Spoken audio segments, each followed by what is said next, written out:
It's bull crap. Don't get me wrong. I love the ladies. I mean, they rev my engine, but they don't belong in the newsroom. It is Anchor Man, not Anchor Lady.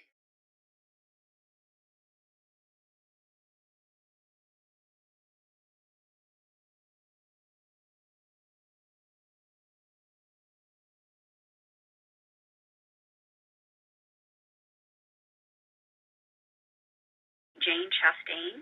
Jane made history as one of the nation's first female sportscasters. She spent 17 years covering sports on television. She was one of the first female reporters to be allowed on a Major League Baseball field. She was also the first to be allowed in the NASCAR pit. Jeannie Morris is known as the first female sportscaster in Chicago, and she spent 15 years right here at CBS. She is truly a pioneer in the profession, and she is once again blazing the way. Jeannie is the first female winner of the Ring Lardner Award for Excellence in Sports Journalism.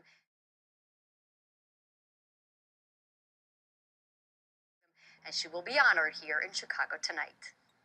Jeannie Morris's sports broadcasting career started when her then-husband, Johnny Morris, a former Chicago Bear and CBS 2 sportscaster, was asked to write a column in a local newspaper. He said, "No, I can't write, but my wife can." So I got a column in the paper for $50 a week. It was fun. It was called "Football is a Woman's Game" by Mrs. Johnny Morris. That was 1967. She made a name for herself, and the byline was changed to Jeannie Morris. She then went on to have a legendary 24-year career, was the first female reporter to cover a Super Bowl, and one of the first women to be in pro locker rooms. But she never really thought of herself as a trailblazer. The thing that really helped me move forward and make the transition when there really weren't networks for women and very few women were in the world of broadcasting, I used the skills of determination, goal setting, understood that there would be setbacks, and then this very strong desire to say nobody's going to take my dreams away. I think those values that you learn in sport, teamwork, goal setting, little steps, perseverance, never giving up on your dream, are all the things that helped me make the transition from the pool deck into the world of broadcasting.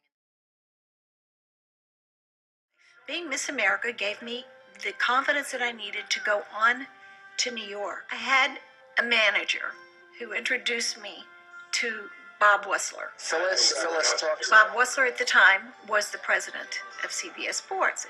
And he said, "I'm going to give you a shot. 13 weeks, but you have to prove yourself."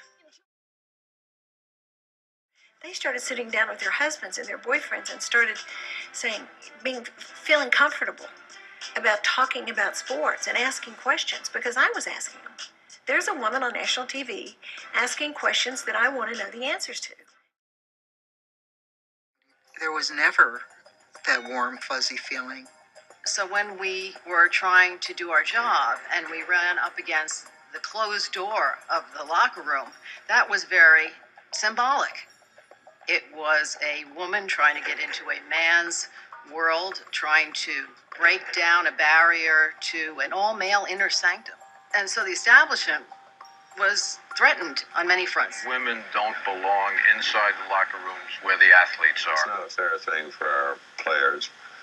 This is an area where they're dressing, and it's an area where we think they're entitled to some reasonable privacy. In all due respect to the men, they could never ask the questions I ask. We don't have much time. How much time for Well, what? I mean, you say consistency. How long does it take to get the consistency?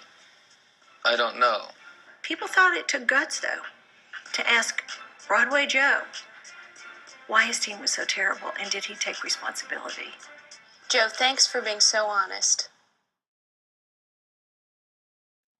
We're asking some of the toughest questions, and part of it is that great big football players won't swear at or be rude to beautiful young women, who can therefore ask really tough questions and not get steamrolled.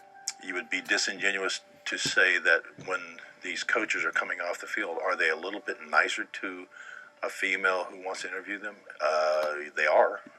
You know, they just are, and it would be naive not to admit the fact that it's probably a shrewd move to use a woman on the sideline to talk to some of these curmudgeonly coaches and football players who aren't quite so rude to them. So, but as far as their ability to report on sports, sure, why not? Leslie Visser has owned the mantle of the first. She became the first woman assigned to a Super Bowl, and in 1992 was the first to preside over a Super Bowl trophy presentation. In 1998, she broke new ground, becoming the first female sideline reporter on Monday Night Football. Another new member of our crew this year, great to have with us and working the sidelines, Leslie Visser. I wanted to cover sports from the time I was 10 years old. And I remember I said to my mother, I want to be a sports writer.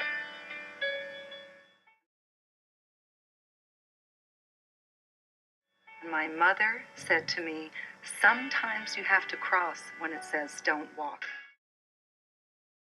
Leslie, you know, over the years, you can tell has a love for the game of football. She has a passion for the personalities of people that play the game. Leslie, this is your 15th Super Bowl. It is. Didn't know you'd been around that long. Remember that Marv Levy line about where would you rather be than right here, right now? So That's true. how I feel.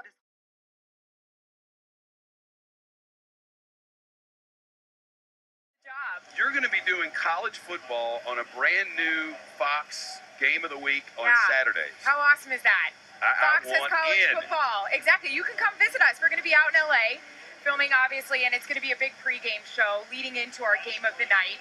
30-minute show, and, you know, going to be talking about all the games that already happened that day on the East Coast, any injuries, big upsets, all of it. Go through highlights as well.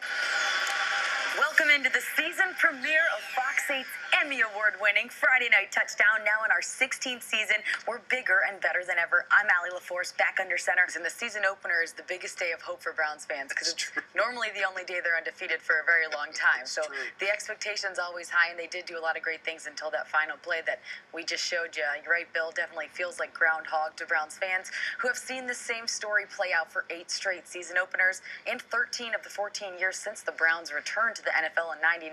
But early in the fourth quarter, it looked like this might be the year we finally got a happy ending.